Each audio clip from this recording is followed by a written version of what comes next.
practice, and Ron Artest was there, and there's this other rookie. I don't know who it was, but he was talking. It's like, oh yeah, like I got this. Like I could take Jordan, blah blah blah. And Jordan whipped him up in like this little pregame one-on-one. And Ron Artest was like, you don't want to do that. You don't want to do that. So it's like Jordan is notorious for holding grudges, for being toxic. I wouldn't be surprised if one day he becomes a Bitcoiner. On that note, though, we are live, and welcome to another episode of the Baller Podcast. Q, joined by my co-host extraordinaire Ulric, and we are joined by our special guest today, Mr. Weincus.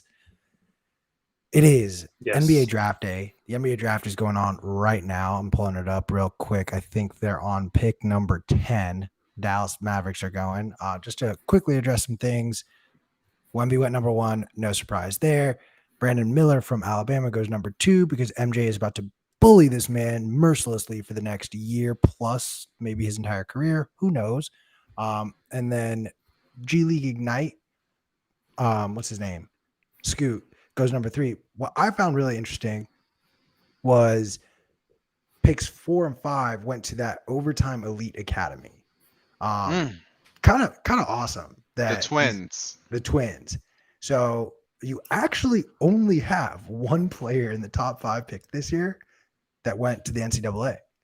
So does this mean the monopoly that the NCAA has had over 18, 19-year-old basketball players is dwindling a little bit? Should have been over. It should have been over. Overtime Elite, they should be expanding. That product is so clean, and it's like, okay, you're gonna make kids funnel into NCAA. It's almost like talent laundering.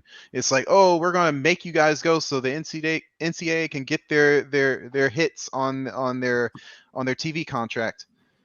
Players are like, nah, and it started. I'm not gonna say it started with LaMelo, but the smart guys who know they're going to go pro, they're choosing to opt out of that structure, and it's a good thing. It's capitalism. I love it.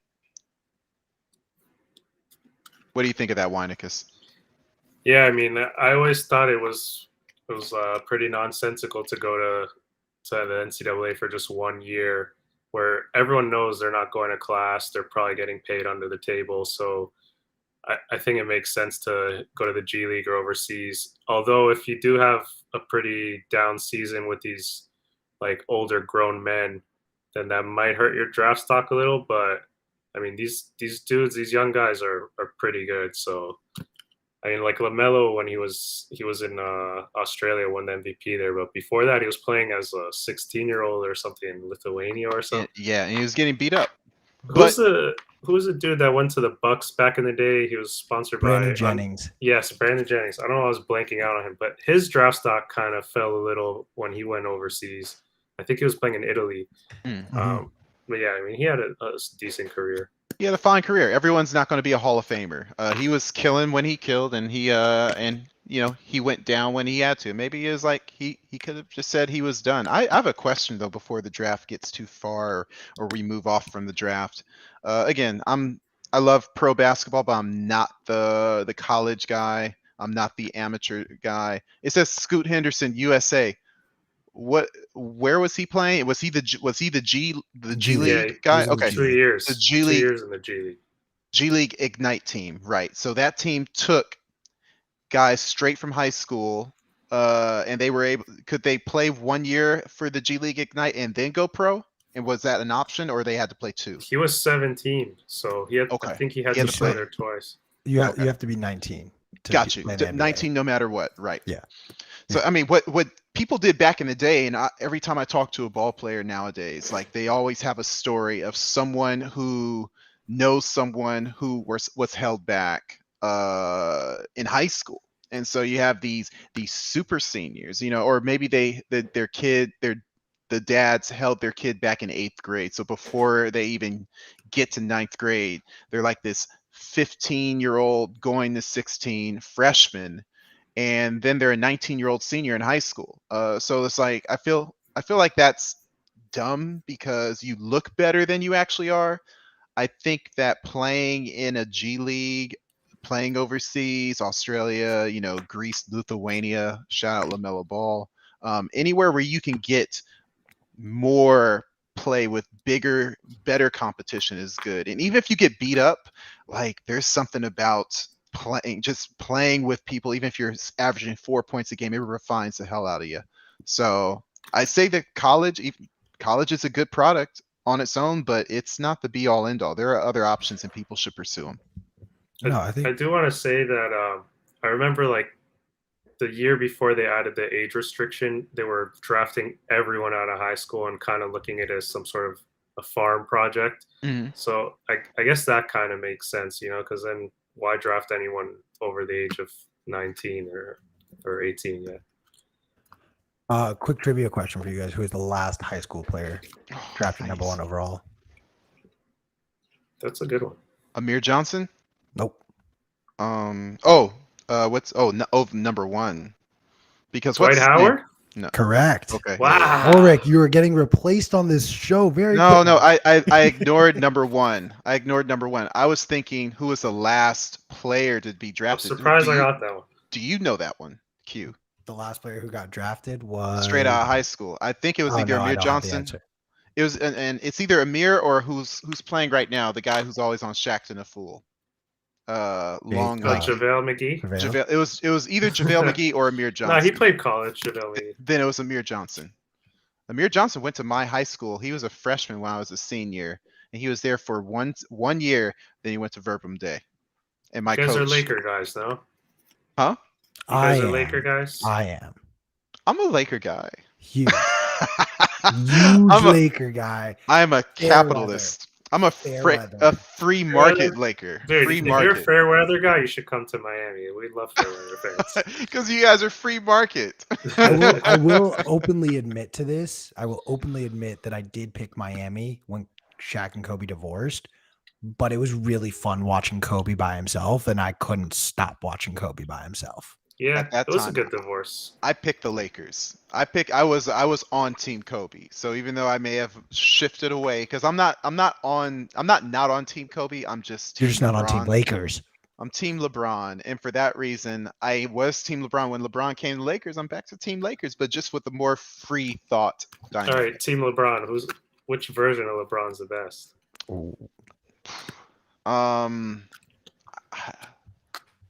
Gosh, it depends on what you like. I would say probably the Heat. I think the Heat have to be. I mean, he was just what's so crazy is that he had the supporting cast, and yet he didn't lose that dominance. And it's like some people get a few teammates, and all of a sudden they disappear. I didn't feel like LeBron did that, and I mean catching those lobs from Dwayne Wade and his slashing, he learned to shoot more reliably. I would say LeBron. I mean, I would say Miami LeBron. Yeah, definitely. Right. I mean, I'm biased. Of course. Let's we got a tight show today, so I want to just quickly update everyone on the most recent picks. We talked about the top 5 just to round out the last 5 picks. Anthony Black from Arkansas goes to Orlando, secretly Ulric's favorite team. Bilal Koulibaly from France is going to Indiana. Jarris Walker from Houston is going to, Washington, D.C., the Wizards. Taylor Hendricks from University of Central Florida is going to the Jazz. Carson Wallace from Kentucky going to the Mavs. And then Jet Howard, Juwan Howard's son, played at Michigan, also going to Ulric's favorite team, the Orlando Magic. This was my guy growing up. Steve Franchise. I'm surprised that that's your guy over T-Mac. Man, I don't know. It was just like that dunk contest and the flair. Were they on the same team? No, they got traded for each other. Okay, that's okay. Forever connected. But alrighty, Weincus, I know you have a story you want to talk about, and we'll start exactly there because I want to talk first about like some trades that maybe people are looking for. And also, the overhype of a lot of number 1 picks over the last 10 years. To not name the one we're going to talk about first, but like Andrew Wiggins was a very sought after number 1 overall pick. So was Jabari Parker for that matter. Neither panned out the way they were expected to, at least not to that level. You also had a guy named, I don't know, Ben Simmons, who is photoshopping himself on Instagram right now over, putting in the work. Let's not forget who I'm going to absolutely roast for the next 12 months. And he is about to be exposed, Mr. DeAndre Ayton, who owes 90% of his salary contract to Chris Paul. But again, I digress. We'll talk about that later. And then, of course, the most recent bust at the number 1 overall pick, Mr. Zion Williamson. Pelicans are shopping him. He already has his second career lined up as a porn star. I just want to point something out, and I hate this stat, so I'm going to just say it. But I am of the camp that believes NBA basketball games played between October and December 24th inclusive don't count. Those are like the exhibition warm up for the season, and then like Christmas Day tips off the NBA season. But it is worth noting that when Zion was healthy this year, in that window where the games don't count, the Pelicans were the 1 seed. Let's put on our GM hats, boys. Ulric, are you trading Zion? And if so, for what? I'm trading him. In my opinion, I'm trading him for something that's comparable for his point production for the games he plays. I think that the hype around Zion for another manager is worth overpaying for. And if I'm looking to shop him, I can put him on the trading block as if he was like, look, he's averaging 20 and 27 and whatever is crazy numbers. I forget the extra numbers, but you could see him as being healthy for you, and that's what you're going to be trading him to me for. So I'm not going to say, oh, like he's 1/3 of a player, and so we're trading him for pennies on the dollar. No, I'm actually saying you're going to trade for him as if I were trading for a number 1 option, an all-star, and a potential future face of the NBA. Now, what does that look like? And it's up to them if they want to take the risk on I guess on a whatchamacallit, on an injury prone player. Now that goes all out the window on the year that he's expiring.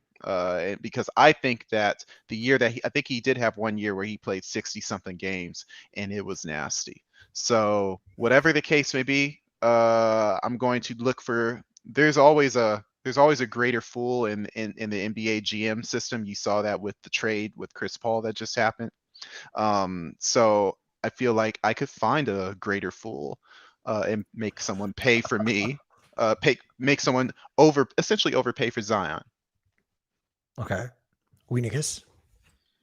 Well, the question I have is if somebody that's injury prone or injury is considered a bust, because when he does play, he's extremely dominant. Like this guy puts up crazy numbers. So you're pretty much banking on him being healthy more than anything because you know the production is going to be there. I think it's worth taking the risk on somebody like that. Like he has star appeal. He has the ability to take over games. He's still young. He just kind of has a weight issue and maybe like his body's not fit to last for a long time. But I mean, he's definitely worth it in my eyes. If I'm trading him, I'm trading to the Heat. But nah, I mean, that's some objective journalism right there. The trade, yeah, I'm extremely biased Heat fan opinion here, but in all seriousness, like if you're gonna trade him, you're doing it with the idea that you don't think he's gonna be durable and last. So I would say trade him if that's the idea, because this might be one of those last years where you can get a huge haul of picks or stars for him. That's assuming he breaks down. And I just want to point out that, it's a valid sort of concern to have that, hey, this guy has spent more days on the injured list than he has as a just player. Valid. But so did Steph Curry in his rookie contract. So Embiid. And Joel Embiid, great example. So I think there's validity to both sides of this argument where, you know what, if you believe that this guy is broken, he's not going to play well, trade him as much as you can. Like, heck, Lakers fandom aside, like, I would trade AD for him, because if he actually pans out and becomes what you think he can be, send AD back home. Right. I've got a crazier one. You would be so mad. Yeah, I want to get down some conspiracy theory trades right now. You know, this show could go on for hours. No, we don't have time for that. We will bring you back on in the summer for sure. But overall, I think there's a little bit of overhype. I mean, I'll never forget Zion's reaction when he saw New Orleans win the number 1 pick in his draft, and he was just visibly upset. Like, he wants to go to New York. There's not a single player on the New York Knicks I would rather have over Zion Williamson, Jalen Brunson included. Like, I'm sorry. I would rather have the potential. Here's something to consider that, and I didn't bring that up. There are the consolidation of draft picks. I wish I could get like a Venn diagram or some sort of like mempool kind of looking thing of draft picks and where they reside. Brooklyn still has a bunch. OKC still has a bunch. And I think the Suns are sending a truckload to Washington right now. And not to say that he would want to go play in OKC, but if you're going to trade Zion, there's not enough players. Just like you said, there's not one player on the Knicks I would want more than Zion. There may not be two. There may not be 1.5, and you may have to round up to I want your 2 best players for Zion, and the Knicks may not want to do that. But Brooklyn can say, hey, I can give you a couple of players, and I can give you also 3 draft picks to make it worth your while, 4 draft picks. And these are because at some point these draft picks are going to turn into they're going to be inflatable. They're going to turn into fiat. They're going to be late first round picks. These picks need to have a mystique about them. They have to monetize them before they turn into, we can't bring in 4 rookies this year. We're going to have to cut someone we drafted, and it turns out being wasteful. So the teams that have consolidated 9 first round picks in the next 5 years, those are the type of people that will be looking to monetize them by trading for big time stars and trading basically upgrading one of their good players for a big time star and a multitude of draft picks. It's worth thinking about. I mean, to your point, like to entertain Weincus's sort of idea of Zion going to the Heat, the only way that deal happens is if both Bam and Jimmy are coming to New Orleans. So which would be there's no point. Well, no, it's not happening.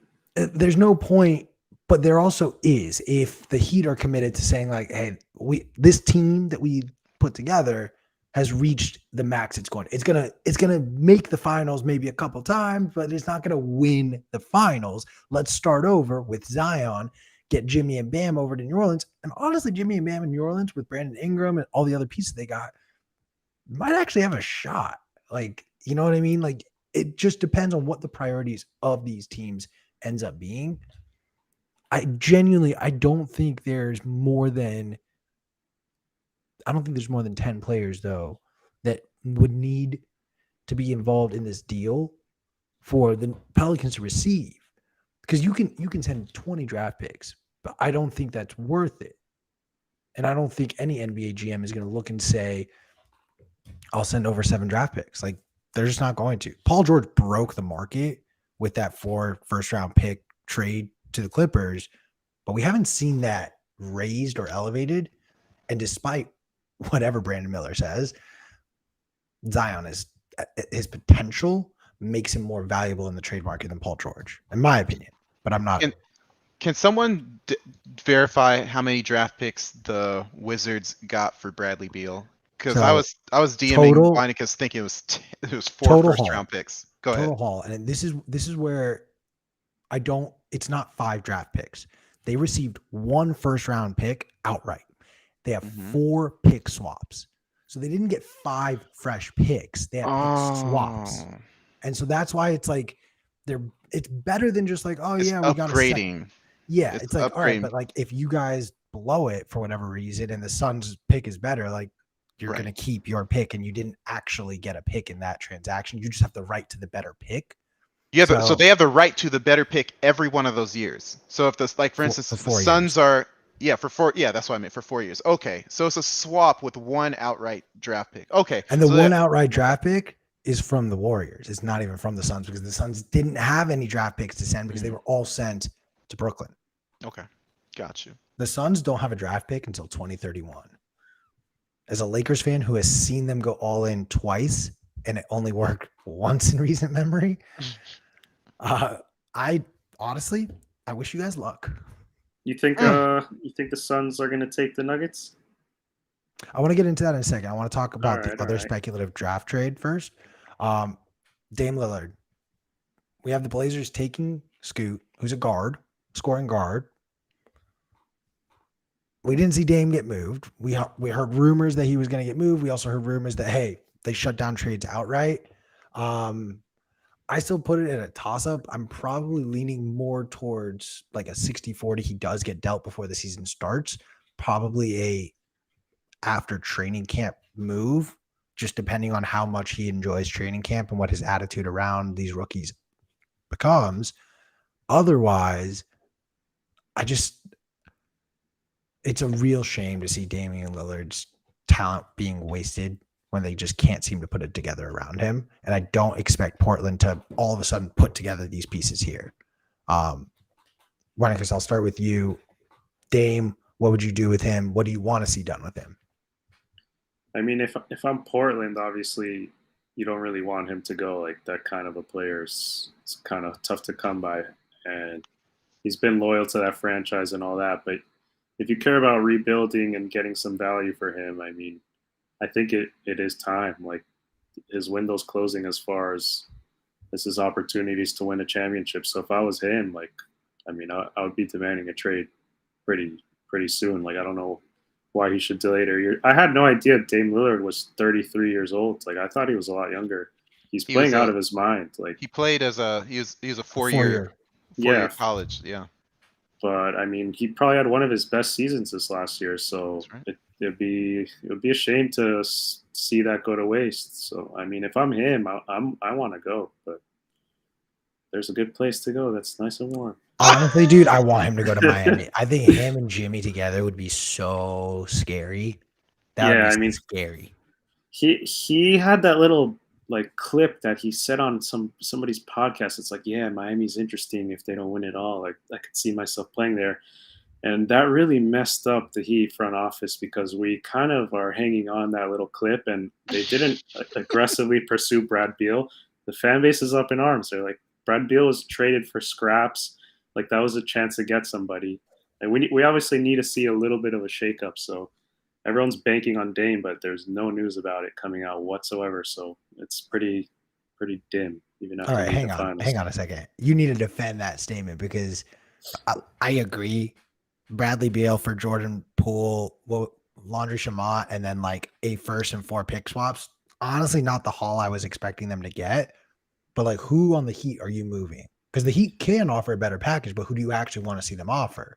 Like, well, the thing is, we have a lot of expiring contracts, and Brad Beal had a no trade clause, so he pretty much gets to decide where he goes, and that's why he was traded for scraps.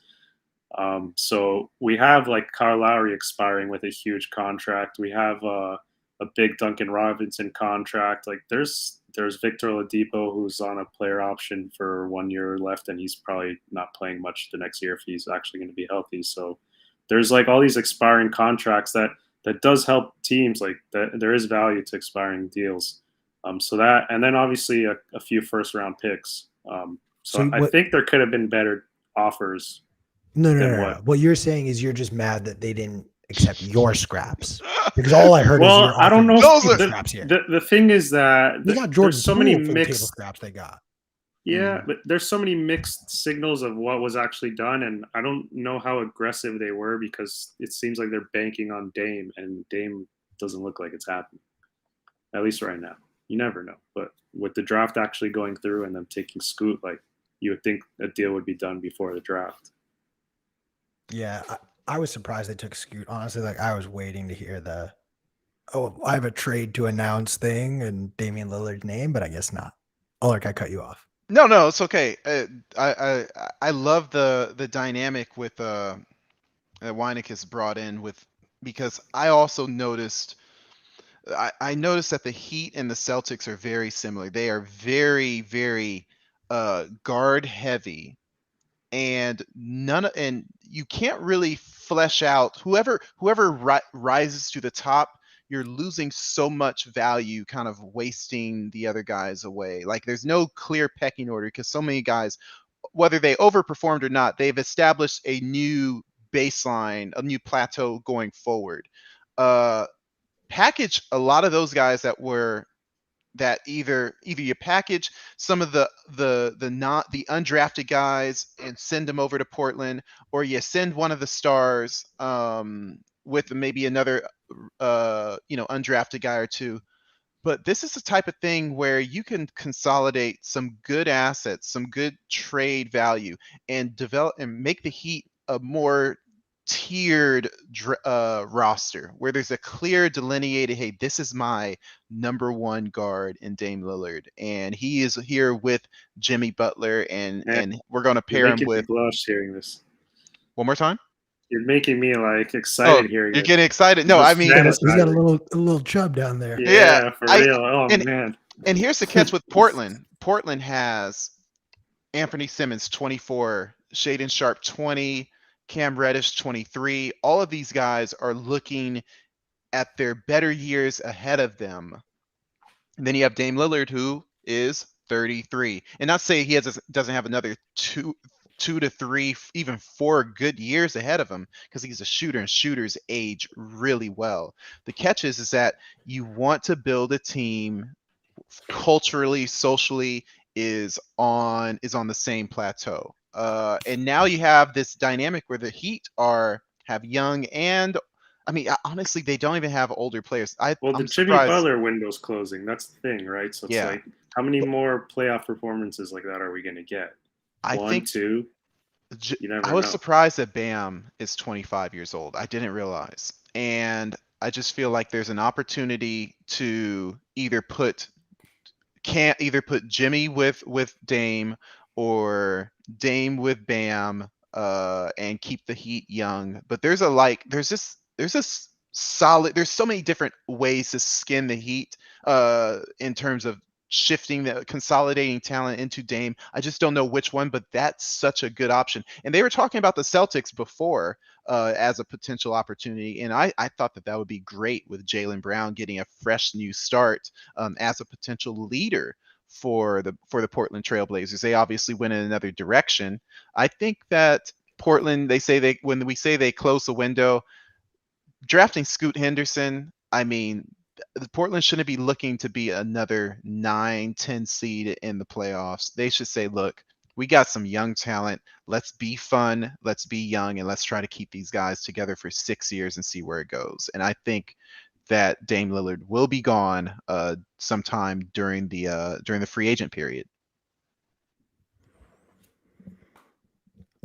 And when I look at the teams, one more thing to add, when I look at all the teams out there, there's not much for him to, when you're talking about win now, the Heat, the Celtics are done, maybe the Sixers, the Heat, the Sixers, and that's essentially it. Every other team kind of has their situation. The Lakers, they don't have anything to trade. So it's like the Heat and the Sixers, I would say, are the only true options. They could just be like, well, we don't care where Dame goes if we're trading him, and then the Nets can come in and be like, yo, we got 11 first-round picks. Like, you want these? So the Nets OKC too. The Nets too. OKC. Like OKC's good too. I mean, but like, are they ready to win right now? Yeah, maybe so. With Lillard, they can compete. I say Brooklyn with Shai, and then Chet coming back, Giddey. Yeah. Never mind. OKC will be a scarier team. The West is loaded again now. I need to address something because this is a draft special, but Grady Dick, the guy from Kansas, wore a red sequin suit, was drafted by the Toronto Raptors, and all I have to say about that is I hate him. I hate him and hope his career flames out faster than my eyes hurt from watching that suit get all the flashes on it. It's so lame. You just hate him because of the suit? Yeah, 100%. It's literally the suit. The suit is so ugly and atrocious. And like we've seen some ugly fits at the NBA draft, but this is someone who needs to be pulled aside and told like, yo, never again. Honestly, that's why he got shipped to Canada. But yeah. And then to just round out one other pick that we missed, Derek Lively from Duke is going to the aforementioned OKC Thunder. So him and Chet Holmgren are going to duke it out. Can I ask a question? Because I don't track college. Come on now. There's this guy who is leading the NCAA in rebounds, and he's projected like really low. Do either of you guys know about him? I think he is if he's not at Kansas, he was in Kentucky. You guys familiar with out of the Oscar Twishwibi, the center from Kentucky? You sound African Zach name. Eddie. Oh, was it Eddie, the guy from Purdue? No, it sounded like he was either Kentucky or Kansas. I remember those kind of like blue blood jerseys. I don't know why he's projected so low, but NCAA rebounding leader. But that's the kind of guy that you want on your team.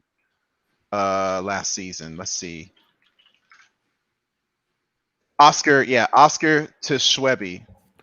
He is ranked as the 75th best player in this draft class. Bro, I don't even understand there's only why. 58 picks. I don't even understand why. He's on Kentucky. Right, but if you're a big man with poor footwork, NBA doesn't want bad footwork. Bigs. I guess not, but man, I think he averaged like 17 rebounds in college. Oh my gosh. Like also go ahead. College rebounds.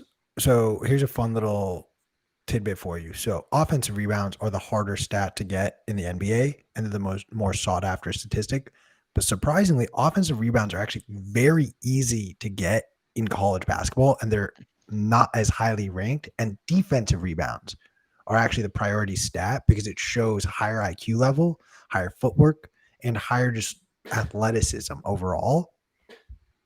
I'm trying to pull up Oscar's like breakdown of college doesn't have the offensive 3 seconds, right?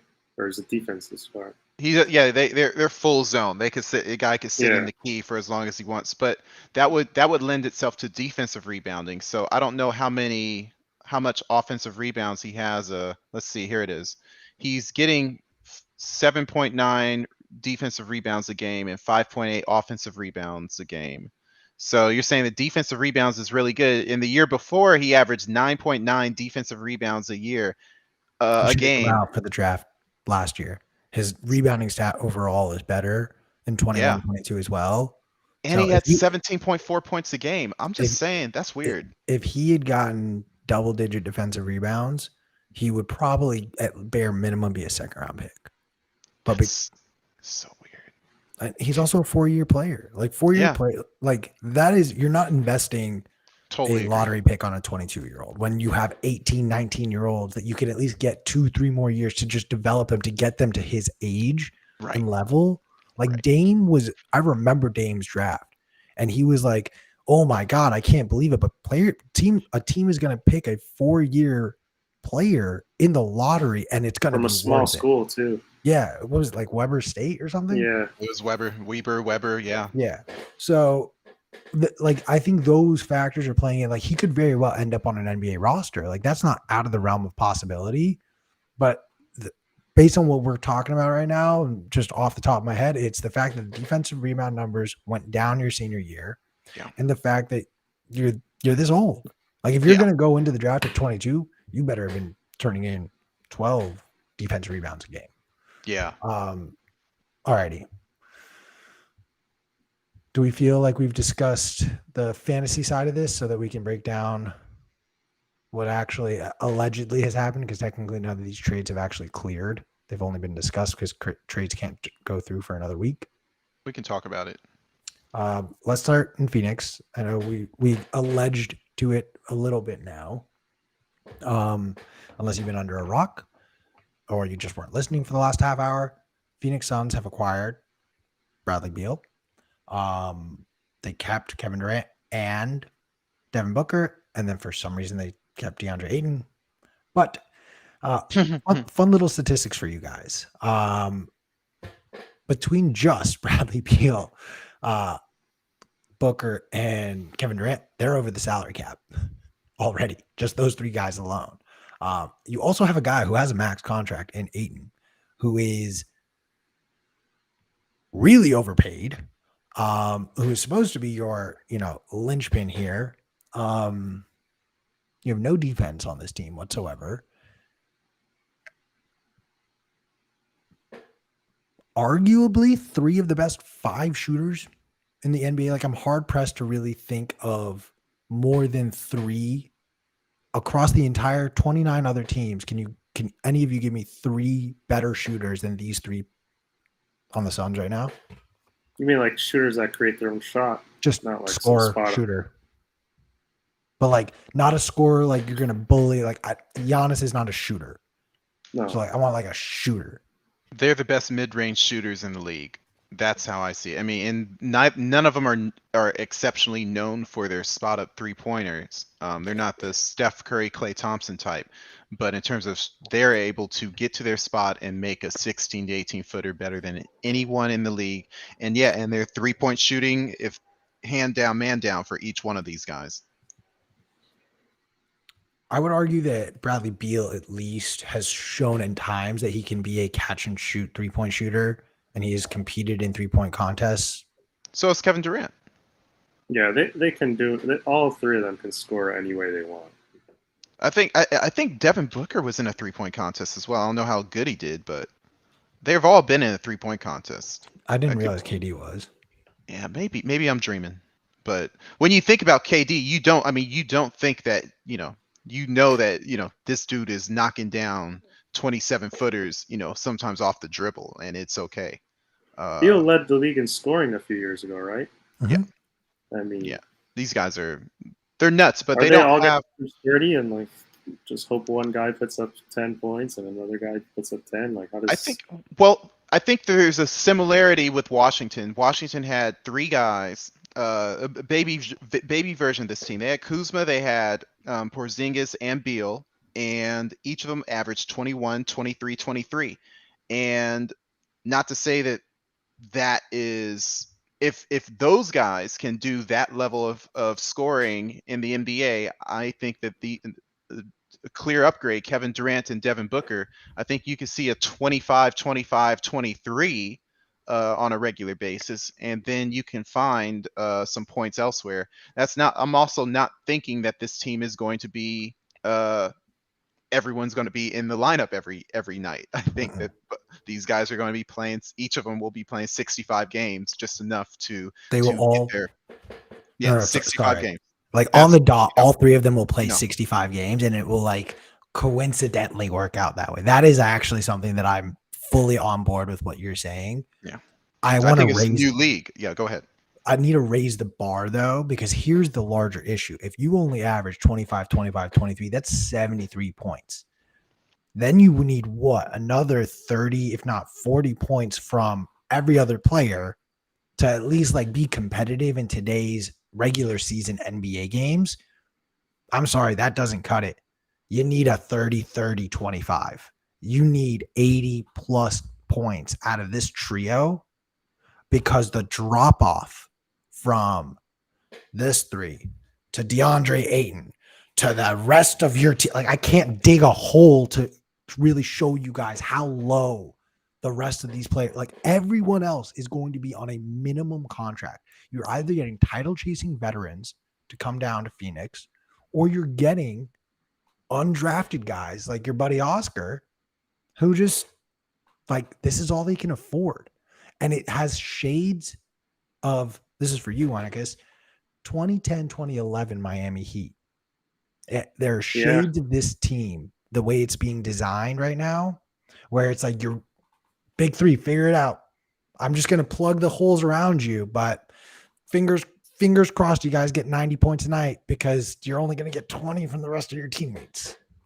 Yeah, the holes are pretty big, but over time those holes filled out with better ring chasing veterans. So it wasn't that long a time. Go ahead. Yeah, I mean, over the first year was pretty bad, though. I mean, they made the finals, so yeah, they did make the finals, and The problem here is that Denver exists, and that's a pretty scary team. And you're talking about the Warriors too, and there's some other players to compete with. But yeah, I don't agree with the Warriors. Keep going. Same. I mean, you got to respect them. Like, I'll tell you why you can't. no, Go ahead. you don't have to. You don't have to respect the Warriors anymore. But you're on the right track. I get what you're saying. Yeah, like that offense, you can't discredit. And even like the Nets, when we got the glimpses of those three guys, Kyrie, Harden, and KD healthy, like games 1 and 2, they destroyed the Bucks that series that ended up having those injuries. But I mean, it could come down to just them putting on an offensive showcase. And who knows, maybe Aiden gets dealt. Like they might not keep him around and be able to fill out the roster with more guys. But I don't know. I think there is value in these ring chasing veterans. I think that the only way this team is competitive is if they move Ayton for a few pieces that are really complementary, because something that these guys are really good at is scoring. Something that none of these guys have at any point in their career ever been like discussed, thought of, or even considered as good is playing defense. And it works in the regular season. Boat races, you can win 40, 50 games in the NBA season. You cannot win a playoff series trying to boat race. KD and Booker tried to do it, and they were close. They were close. If CP3 didn't get hurt, I think that series at least goes to 7. And I do think Bradley Beal is an upgrade from CP3 from this year. But kind of to your point, like earlier when they made this trade, Ulric, when they went in for KD, they gave up everything. Now you literally gave up everything. You have nothing. So, like, it's really cool. It's really exciting. I think until you see the rest of the pieces that they fill around them and how these players play, I have faith that Frank Vogel will develop the right system and these three guys will each get their 20 minimum shots a night, and it's going to be really fun basketball to watch. But I'm not sold that it's a championship team because it's defense that wins championships. We went over, like, what was it, the last 10 years of where do you have to sort of at least land as far as defensive rating and offensive rating. And all the last champions were like in the top 3 of both, or top 3 defense and then top 10 offense. So the formula is there, and I think they figured out the offensive side, and I think Ayton has enough of a name to go out and get a couple of pieces that could literally just be, this is my defensive stopper, a big man who doesn't need to, like, I'm just using this as a comp, but like literally the ideal person to play center is a Dennis Rodman type who requires 0 shots on offense, who will go get you 20 boards and block 5 shots a night. And then you need probably, I don't know, a point guard, maybe, but you at least need someone who can play perimeter defense, because you're going up. All right, you want to bring up Steph Curry. Who's guarding Steph Curry on this team? Yeah, I would say KD and Beal are not like terrible defenders. I don't think they're known to be like Swiss cheese guys, you know. But they don't, like, you need someone to play defense though. Like, not just like, oh, he's a passable defender. You need someone who's going to like take the defensive workload off of these guys. And you don't have that right now. Let me chime in real quick. So remember, they are over the cap, but you're still allowed to go pay the players that you have. In my opinion, what they did with bringing, essentially shifting Shamet and Paul for Beal, forget draft picks. That's a near term, high time preference, massive upgrade. They still have the defensive issues per se, but what they do have is a football player on the team, Ishmael Wainwright. What they do have is a hitting guy that I don't know what happened with him. I don't know if he's hurt or if he's on some sort of like weird like red shirt. Darius Baisley is young, long, and athletic, and I think he's going to end up being another one of those stoppers and potential slashers that team would need in sort of this like young, energetic role player. And he's on their team. He's a restricted free agent. Torrey Craig is still on the team. Biombo, right? And Biombo is that kind of big oof that He'll doesn't get you need the some ball. boards. And he gets rebounds. I know he's a goon and he's funny, but that there's a reason why why he took time from Ayton. And let's not forget, Ayton during the regular season, dude averaged 18 points a game. So we wonder where are the other points going to come from. It came from him. Now, mind you, he took a step back during the playoffs, but I think mostly because again, Chris Paul wasn't there to give him those numbers, and whatchamacallit, and Booker and Durant overachieved during the playoffs, even though they lost. So I do see the Suns as a functional team as long as they don't just let Torrey Craig, Bismack Biyombo, Jock Landale, and Darius Baisley walk. I think that those guys shore up the rotation. And then you have Cameron Payne and Ishmael Wainwright. I just named, now we have like 9 people named. That's a rotation. And I think that what you're going to end up seeing is a team that will win games. They'll get their home court advantage. And then, yeah, it'll be up to them facing against teams like Denver. And in my opinion, if the Lakers make the right plays during the offseason, the Lakers as well. Here's a question, though. Is you agree it's like Denver and Phoenix, like pretty much as the contenders coming out of the West, or not? I do think the Lakers have a chance. I do think the Lakers are legitimate. Phoenix is in the conversation. Like you can't ignore. They're in the conversation. I do think so. But like they're definitely contenders. Yeah, as long as they're healthy. I think they're not. Go ahead. They're not legit contenders. They are hype contenders because this trade just happened, and then over the course of this offseason, it's on them to maintain that hype. And if they do not fill these pieces the right way, come tip off for training camp, they could very easily not actually be a real legitimate contender other than just like, oh, they've got these 3 guys and then nothing else. I just named a bunch of guys, and those guys were serviceable. You are not going to look me in the eyes and tell me that Bismack Biyombo is going to be the one who solves their problem. It's like a backup. I'm sorry, a backup center. Yeah, he's giving you 15 minutes. You know, like in a playoff rotation, it's 7-8 dudes that you really need. 3 centers, and they all perform. Jock Landale did his job. I mean, DeAndre Ayton, if they trade him and they package something, all of a sudden they get some role players, that's fine. But they're trading away a guy. He's not a scrub. Like he's definitely not a scrub. He averaged 18 and 10, 18 and 10 this year, and that wasn't his best year. Actually, that was his best year. 18 and 10. The year before, he's 17 and 10. The year before, he's 14 and 10.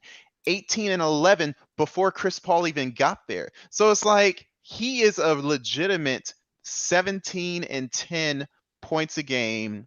That's not bad for a 4th option. I think that we over embellished the value of Chris Paul because he was really good in that one season.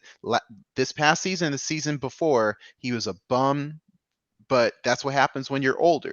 They now have washed their hands of him in the most glorious way. They're going to be a better team, in my opinion. Regular season, they were destined to lose anyways, with or without Chris Paul. And in my opinion, they will win the first round. Like I said, they will win the first round, and the second round is up for grabs. I mean, we've also never really seen these guys play together. Like KD got in there last minute. You know, it's like. We haven't really seen anything happen as far as KD and Booker. Don't be scared. The Lakers are still going to beat them half the time. Talk to me about the Lakers. I'm not a believer in the Lakers. I mean, they had a nice run. Best record post trade deadline. The Lakers are legit because in the same way the Suns. Huh? They're keeping everyone. That will be no. That's a discussion for the summer. Run it back. I don't agree with that.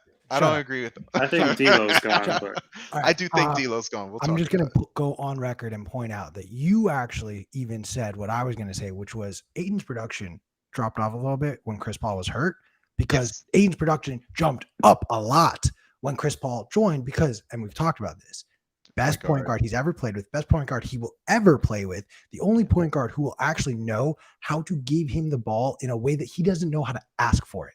DeAndre Ayton's drop down when he doesn't have Chris Paul is going to be catastrophic. And that's why if the Phoenix Suns don't move off of him during this offseason, while they can still live off of that, oh yeah, he was really good with CP3, it's going to be ugly. And that's why I say right now, today, they're a contender. If by training camp they don't fill these holes, they are not a contender. And I'm gonna put money on that.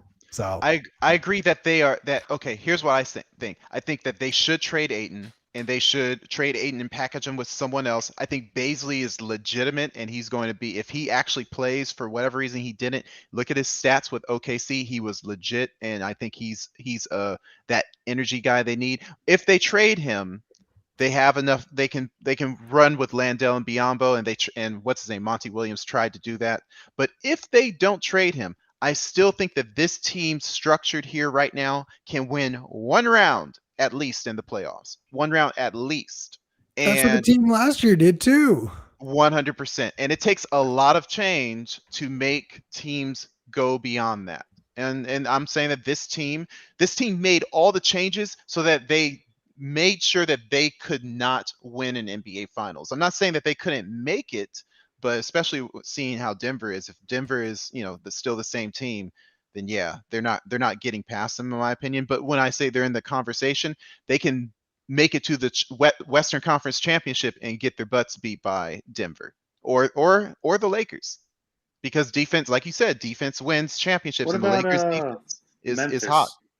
We'll talk about them in a sec.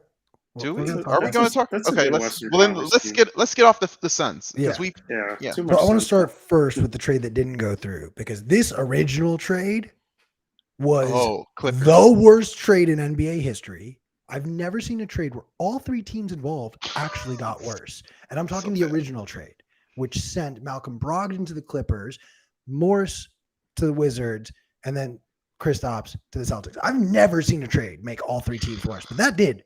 But the trade that went through made the Memphis Grizzlies really fucking scary, because they upgraded Dillon Brooks. They literally just got the better version of Dillon Brooks out of this trade.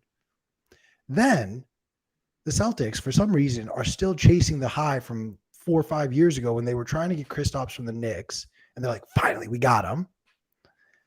And then the Wizards miraculously, somehow, I don't know, like really are just imploding themselves, don't really care about playing basketball.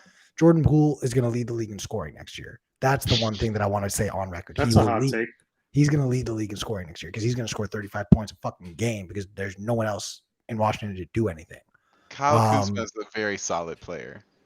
I don't think he's coming back. You are very confident he comes back. I am 100%. He'll be paid the most by Washington. So what is he going to do? He's going to go win a ring. He's too young to care about a ring. He's going to get the money. He's going to get the clout. He's going to get an all-star nod if he's in Washington, because he's probably going to outscore Jordan Poole.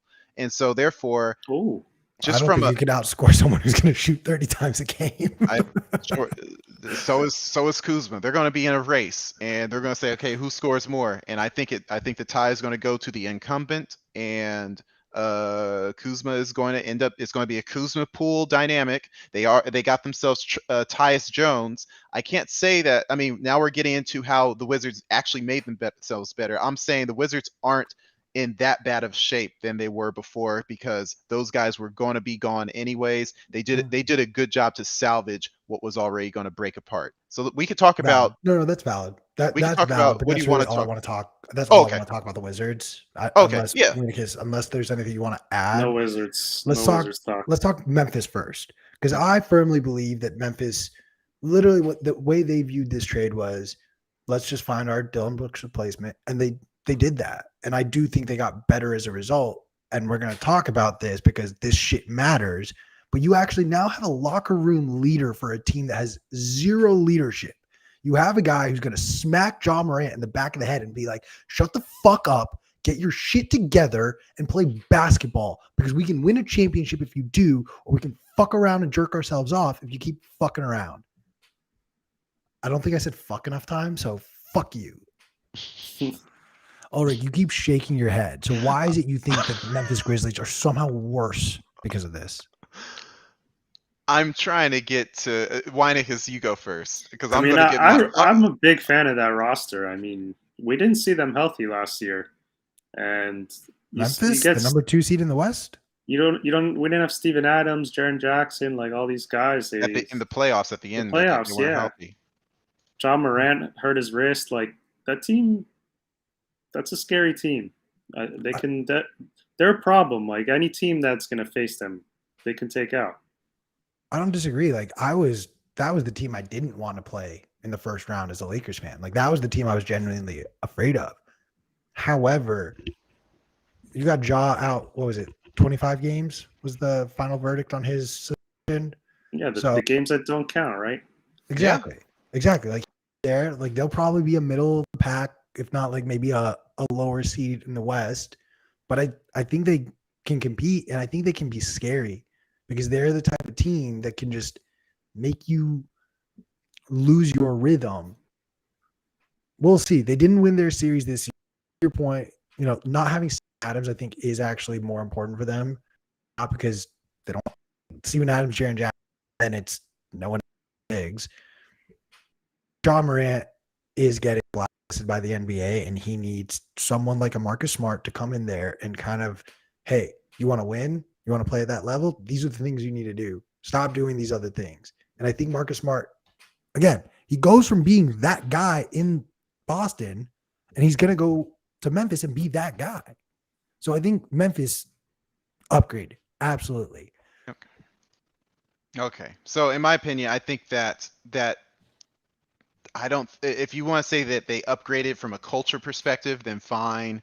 I think that they're already okay with Dylan Brooks there. And I think, honestly, in my opinion, I don't think any player on the team had a real problem with Dylan Brooks.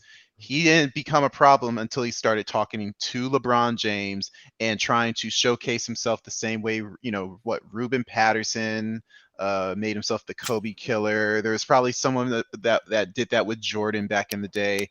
There's always this person to attack the A-lister. And in my opinion, when I look at Dylan Brooks' numbers, when I look at Marcus Smart's numbers, I don't see Marcus Smart as this guy that everyone's going to rely on. I'm going to see him as a generic role player that has seen his best years already. And he's a volume.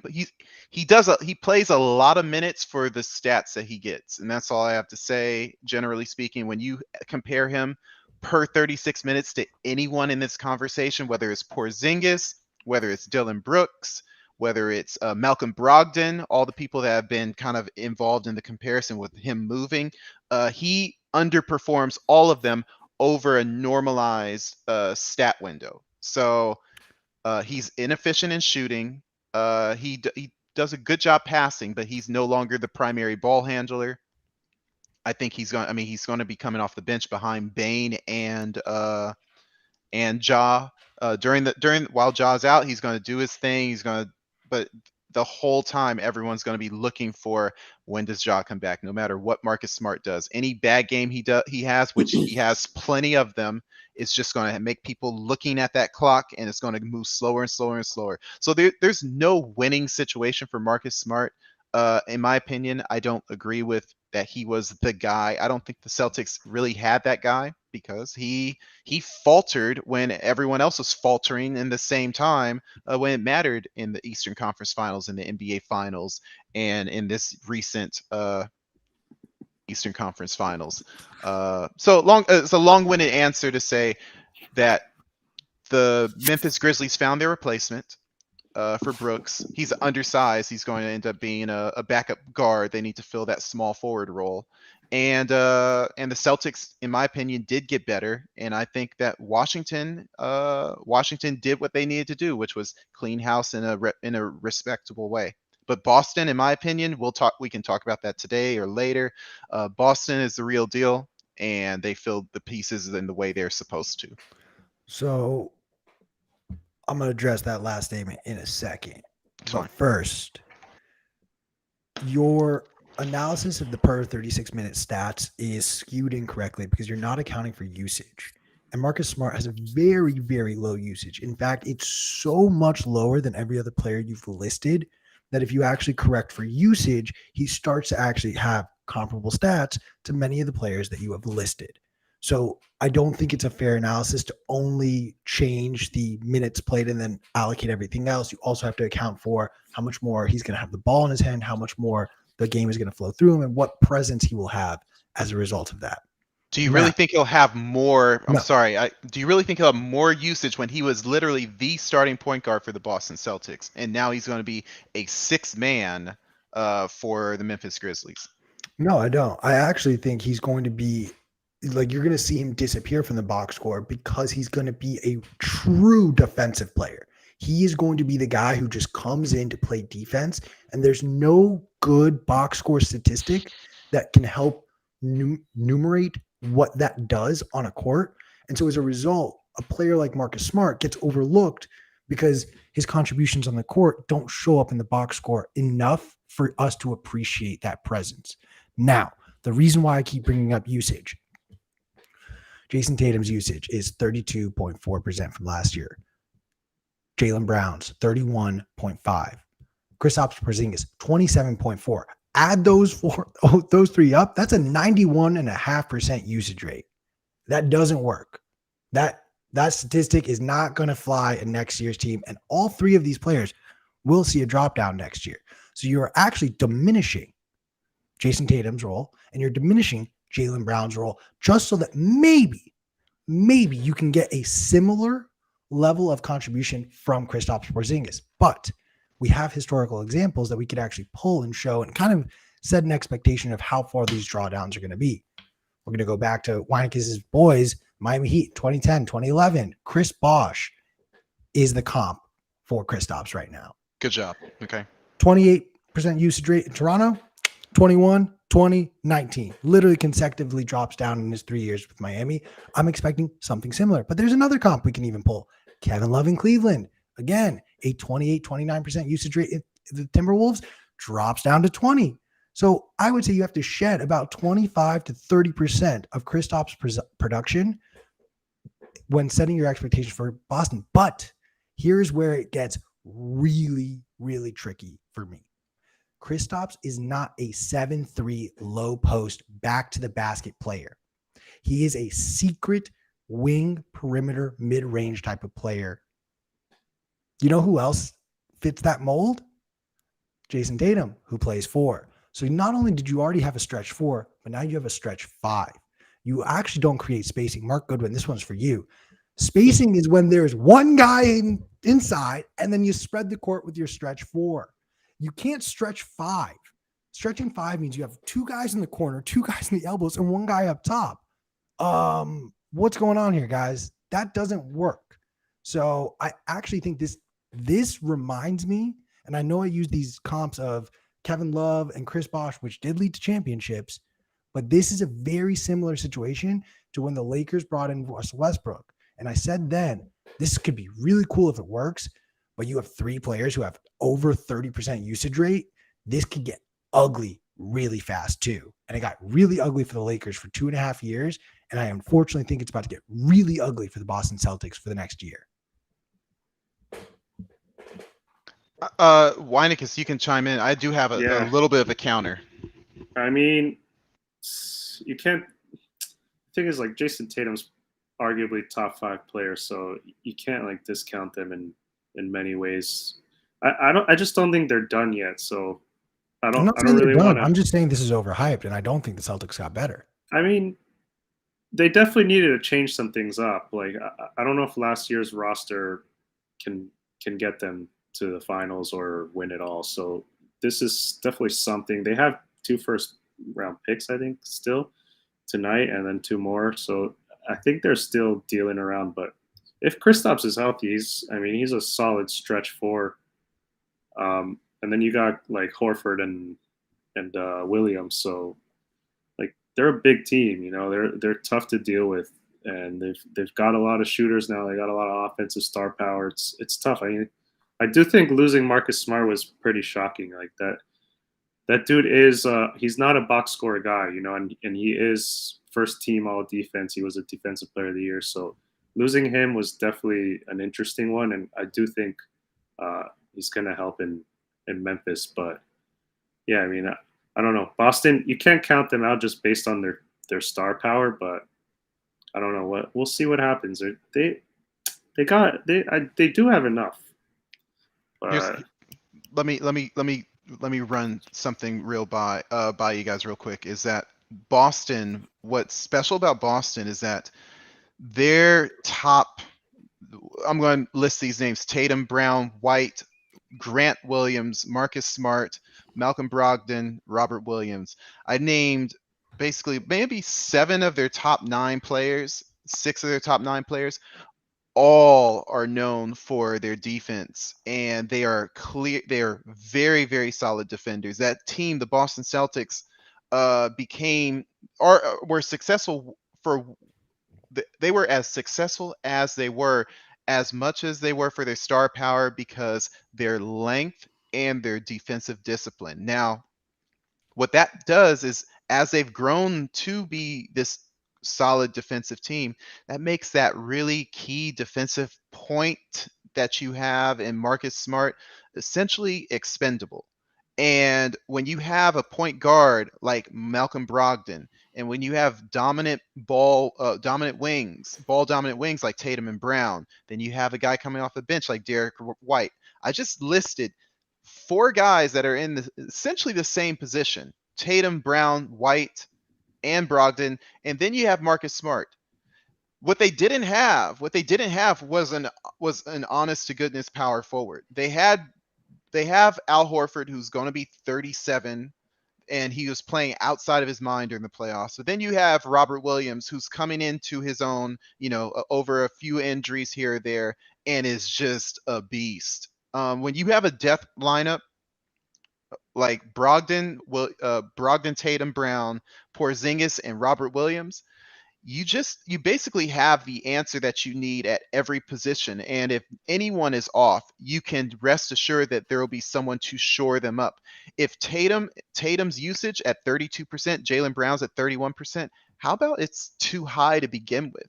And they're taking too much of a burden on themselves. And you don't want Marcus Smart's usage to be at 25%, because then you would discover how inefficient he really is. And so that's why I go back to the per 36 minutes. He's losing out on those stats across the board, because if he were to play that many minutes, or if you were to play everyone as much as Marcus Smart, you would say everyone is essentially better than him. And we're not, and guess what? You could say he's great defender. The Celtics are a great defensive team. They can take a step back from defense and get another guy that says, gosh, really wish we could score a different way.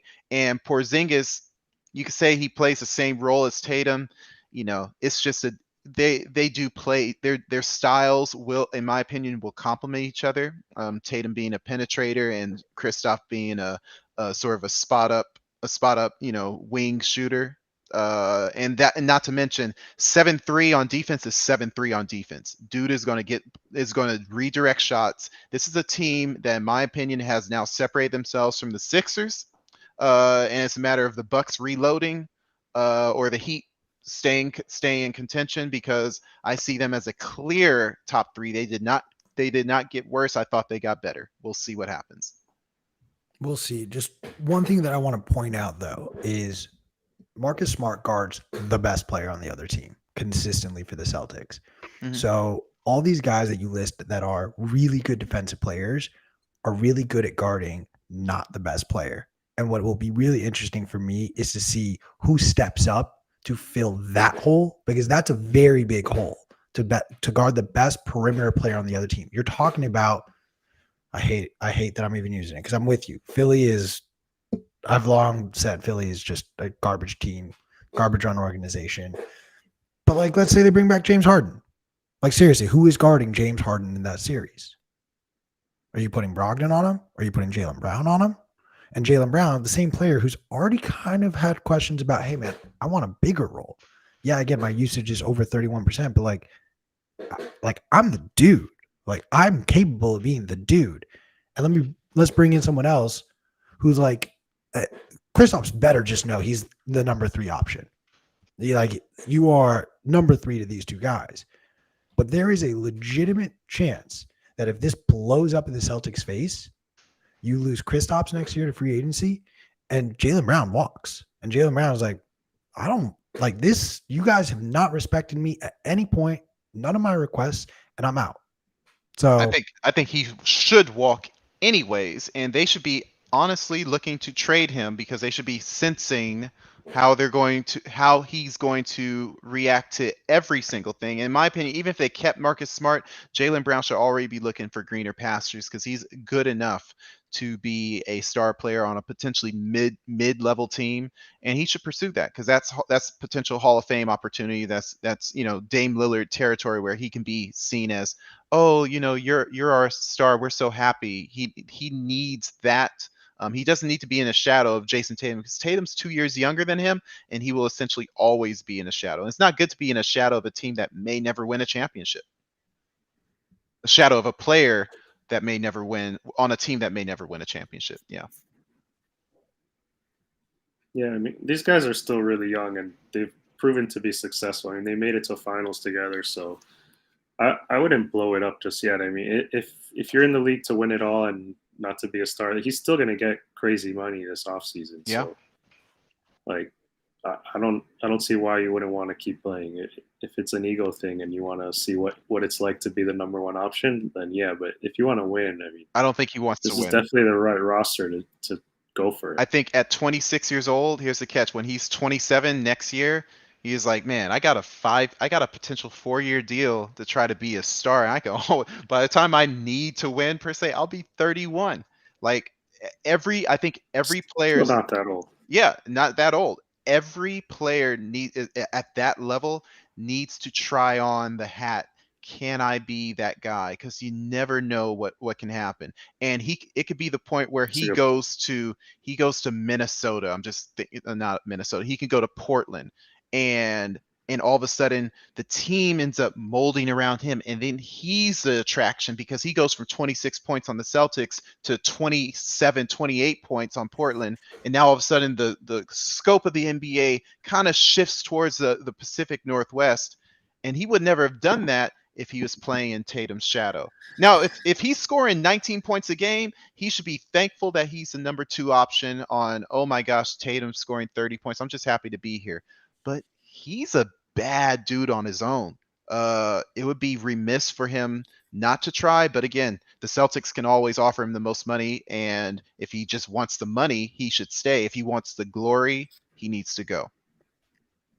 I love the creating fantasies of where players should be. It's like very Jalen Rose-esque. He calls things out 5 years in advance. I mean, Ulric thinks that Ja Morant is going to go to his favorite team, which is the Orlando Magic. I don't know. It's so funny how you Magic he doesn't realize a secretly scary team, bro. Magic have some. They're so nice, dude. The Magic. I'm a secret Magic fan too. All right, there's one other trade that we didn't really talk about, but we should, and it's the other side of the Jordan Poole trade. Look, I call myself a Chris Paul fan. I appreciate his style of play. I think he was one of the best point guards for a window of time in the NBA, and arguably one of the best point guards to ever play the game. Second best ever. Again, I said arguably one of. That said, who's number 1? Magic, yeah. By far. Go ahead. Warriors, this move reminds me a lot of when they went and got D'Lo, and everyone was like, why do you need another guard that's ball dominant? Oh, all these guys are injured, but guess what? Klay's healthy, we think. Steph is healthy, we think. I don't get it. And this is what happens when you lose the best GM in the NBA. You start doing stupid things like, oh yeah, Chris Paul, like that sounds really good 5 fucking years ago. I don't know where he fits. I don't know how this works other than Steph is now a shooting guard and Klay is now a small forward. That's really the only way I see this working. I don't like that though for Steph, because I think Steph's dominance comes from the fact that if he's carrying the ball up, you got to guard him at half court because he has the ball, he can opt to just pull up, shoot, and oftentimes scores. Chris Paul needs the ball to dictate the flow of the offense. This scares me from an aspect of like, I like watching Steph Curry play. This is why, Weincus, I kind of like, absolutely, I don't think the Warriors are even a contender anymore. I do think this means Draymond comes back, but I unfortunately don't think that matters. Weincus, go ahead. Yeah. I think it's interesting. I don't know. I think Steph at the 2 might be interesting to see with Chris Paul distributing, and maybe you put like an Andrew Wiggins at the 3, Draymond 4, Looney 5. You got Clay off the bench. Like, it's a pretty good team in my opinion. Steph can go anywhere, so I would never discount any of those guys. Yeah, I would definitely discount Draymond Green right now, though. Yeah, I'm going to discount the hell out of that whole team. And here's what I think. I discount the hell out of their entire motif of, I think I know what happened. I think as soon as, what's the general manager, the former one's name? Bob Myers. As soon as Bob Myers walked out, they gave it to Green, Mike Dunleavy Jr. Mike Dunleavy, hey, I'm just happy to be here. I could see that the banana boat crew or whatever they called themselves, the Hampton Five came in there. You got Steph, Clay, Draymond, Andre Iguodala wearing street clothes.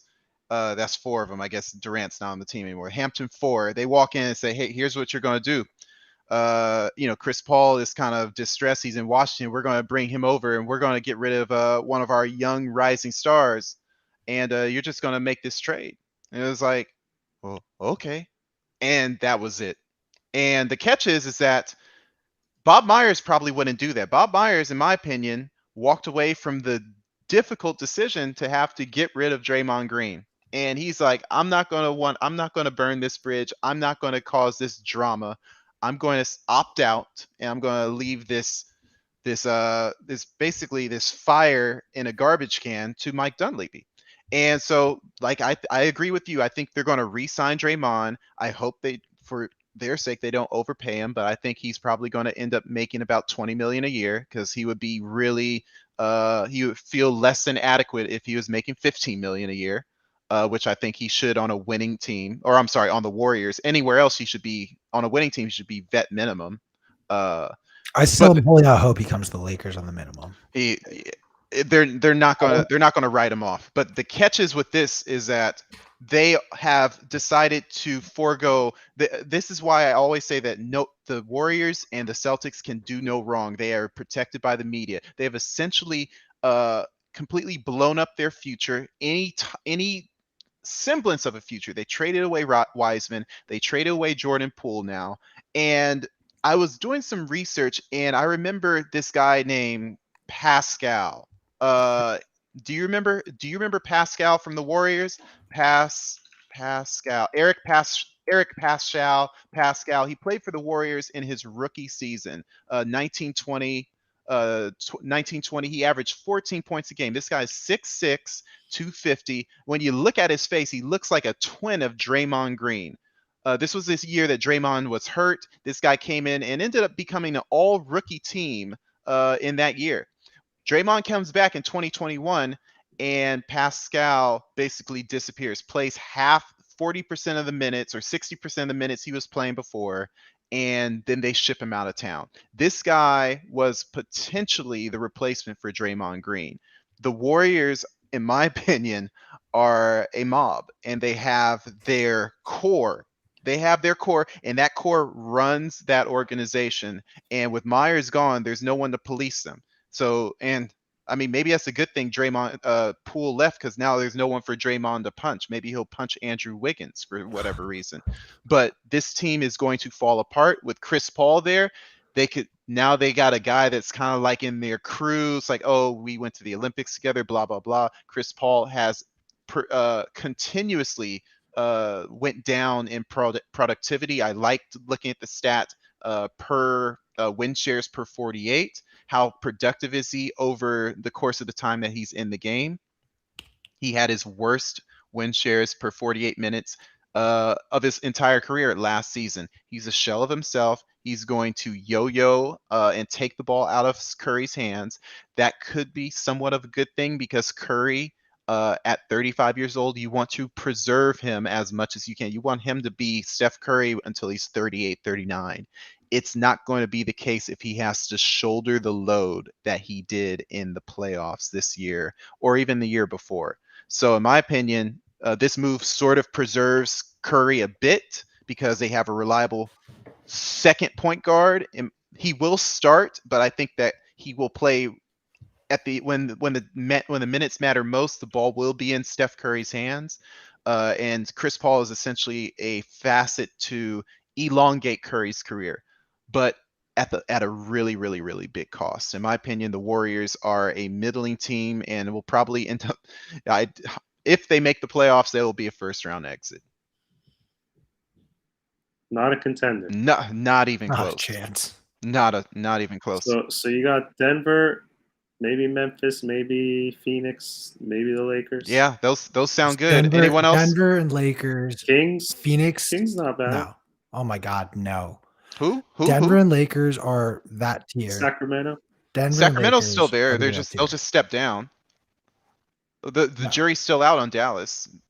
The thing is here, I don't know. After watching the Nuggets, man, that team, they could be a dynasty. I would say. Yeah. I just don't think they would. Just watching Jokic and like I don't know who's gonna stop him. And the only team in the West that I could think of is Memphis. Teams are like Jaren Jackson Jr., Steven Adams. How do you guard that? That's guy? why the Celtics went to get Porzingis, because even if you could say that, oh well, he won't guard him straight up. There's something about bringing a guy over to help when the guy is penetrating. And for a moment, even though Jokic has a good job of keeping his head up, you have got to dribble. And when you're dribbling and you're penetrating, you have to drop your shoulder. And as you're going up, there will be a 7-3 guy to help.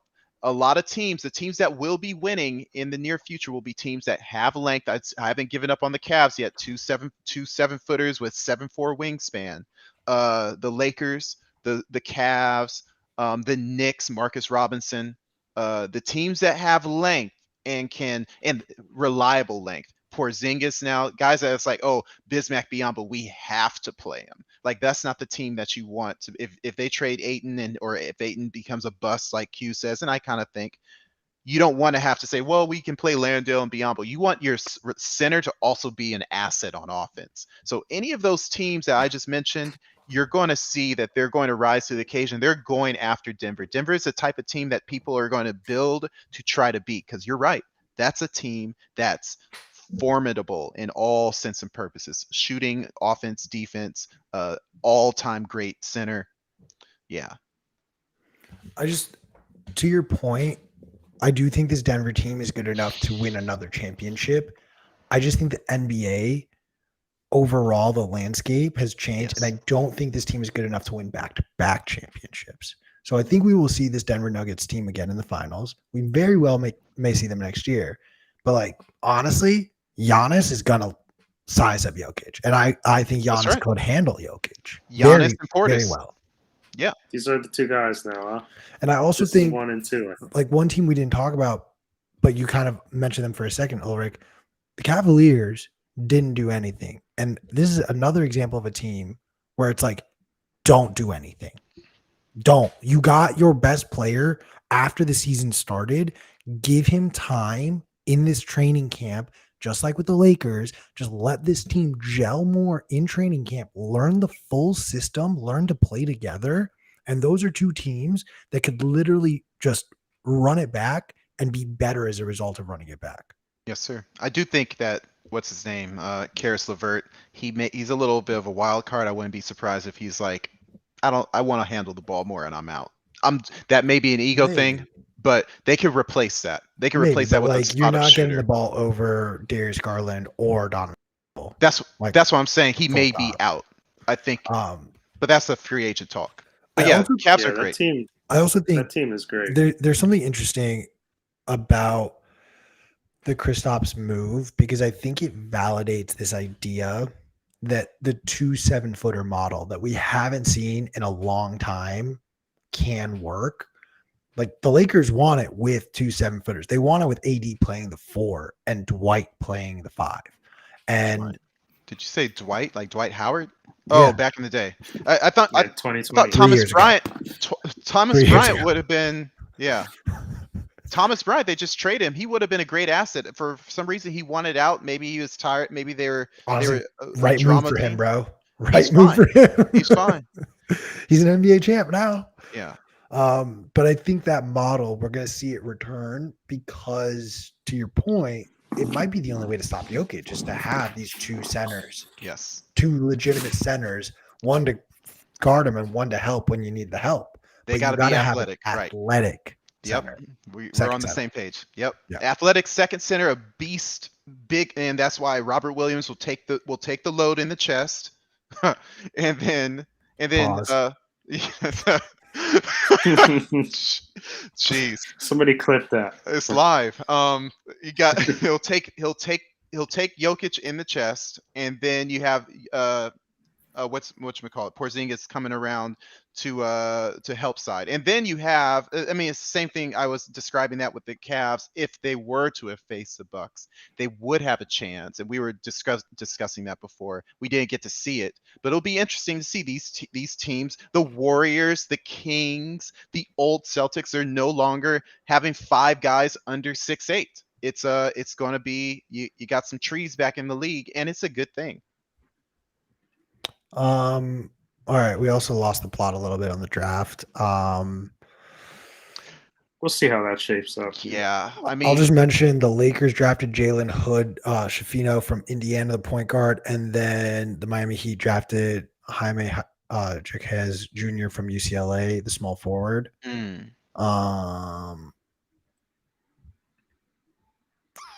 Yeah, I don't really care about any of these players. To be honest, I was really hoping the Lakers were going to trade their pick. I'm surprised I haven't seen any trades. So was I. I was hoping the Heat were going to trade theirs.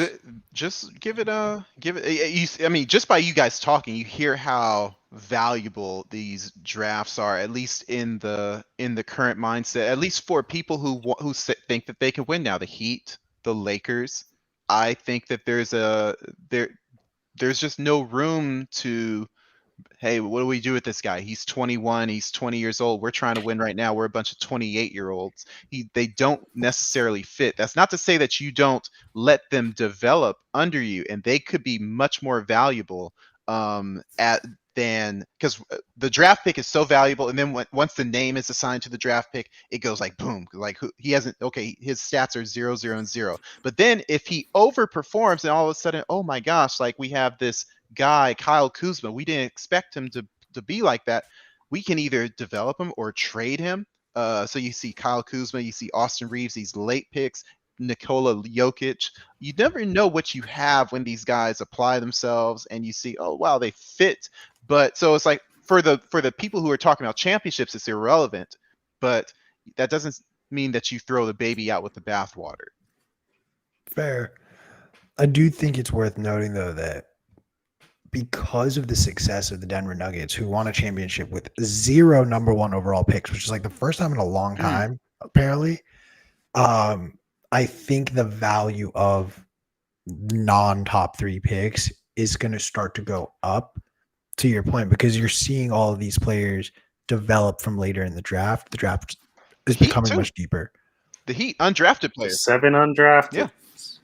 So I think time will tell. Good scouting. This was what I want to say. All right, here's my crazy trade that like shouldn't actually happen, but like Let's go. I would love to see it happen, honestly. Lakers trade both Anthony Davis and LeBron James, for Wemby. No. That would never happen. It would only never happen because LeBron has the no trade clause and he's not going to San Antonio. But I think it actually makes sense for everyone. That does nothing for San Antonio. They are an immediate title contender, and Pop doesn't have to spend another 20 years developing this talent. He could just sort of, all right, let's do this. 2 years. Let's go. Pop is done. Pop is just exactly. Let Pop go out with a bang. I don't want Pop to go out. Lakers get Pop just got revived, bro. He just got injected with adrenochrome. Probably so. He loves Obama. I'm sorry. He's back in the league. I'm sorry. Alrighty. I can't stand Pop. All right. I'll let each of you also have your favorite fantasy trade right now for your favorite team. Ulric, your only option is the Orlando Magic, though. Yeah, I would like to see the Orlando. Gosh, I would like to see the Orlando Magic go for Ja Morant. I think they have enough big men to shuffle out, and sort of like this three-way deal because the Memphis Grizzlies have enough bigs with Jackson and who's the big New Zealand guy? I forget his name. Adams. Steven Adams is there, right? Yeah. Mhm. So Ja Morant, I think he could wave his gun around in Florida a little more freely. You do that in Tennessee. I know, but guess what? There's too much Black Lives Matter there. So obviously, there's a lot of pressure. Orlando is like, yeah, Ja, you can do whatever you want, man. So I just think it's got in trouble for doing this in Colorado. They still are going to travel to Colorado. You understand that doesn't change, right? And they got all these big men. And then you have Ja, he can replace Markelle Fultz. So you got this slash. He's rising up in the air. He can lay it up for a lob for all these 6'10" swingmen. And you got NBA Street, NBA Jam style with a bunch of young athletic players. Be a beautiful where thing. Careers go to die. Not Jaws. Ja is Ja. All right, Weincus, you have the final word with your ideal trade for your favorite. I mean, this is unoriginal, and I want it to happen. Dame Lillard me. Right, but what is the package? Yeah. Dame Lillard for literally anyone other than Jimmy or Bam. Like, it could work. Bring him over. Tyler Hero, send him over. It doesn't matter. I would think that's the one that goes. I mean, he's 23 years old and averages 20 a game at least, so give them that youth that they wanted. You got to send one more. What about who's the guard? Gabe Vincent or Vincent's not leaving. Yeah, Strus. I mean, the thing is that he'd have some pretty bad tax situations right now and cap issues. So we don't have much. Hero and Martin, some draft picks. No, Martin stays. Hero and Kyle Lowry and Duncan Robinson, right? Because that's a lot of salary. Oh yeah, maybe Duncan, just whoever. NBA 2K. Take what you want. NBA 2K. Literally just ignore these two names at the top and take your pick. Yeah, take what you want. Give us Dame. We'll take care of him. Ladies and gentlemen, this has been a very long episode of the Bitcoin Ballers, but we hope you have enjoyed it. The NBA draft is still going on. I do not recommend watching it. Just wait for it to end and read all about it afterwards. But who knows? Maybe we do see Dame Lillard in another jersey by the end of the night. That would be awesome. Join us next week. We will be going live Friday, I believe, right, Ulric? Yeah, we're going to go Friday, the day free agency kicks off. We anticipate a lot of deals to get announced literally at midnight once free agency opens up. So come join us for that one. We'll be back next week. Until then, stay humble, stack sats.